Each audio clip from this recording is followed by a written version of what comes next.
placenta yung nasa taas. So, ito hita yan, buto. Dalawang hita isa. Tapos, balik tayo sa taas. Yan yung puso.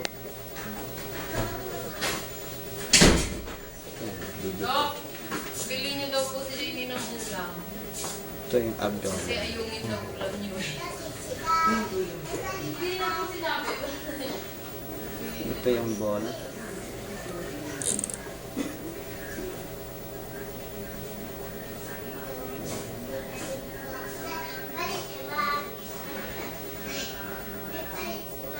Tapos, hindi ko man kasi nakadapa ito eh. Medyo mahirap makita ang face. Tingnan, hindi ko makita ang face. Okay naman yan, nakahiya naman siya. Oo, nakakaya kahit na nakadapa yan. Yan malulunod. Kaya hirap ngayon maano. Pero yun lang talaga yung ball. Yan o. Ball talaga. Hindi ko lang ma-expose yung love kasi nga medyo maliit pa. Na baka naiipit. Totoo yun. Hindi mo makikita yun. So, kasi dapat may hati pag babae. Wala naman makita kasing hati. Ball pa rin talaga siya.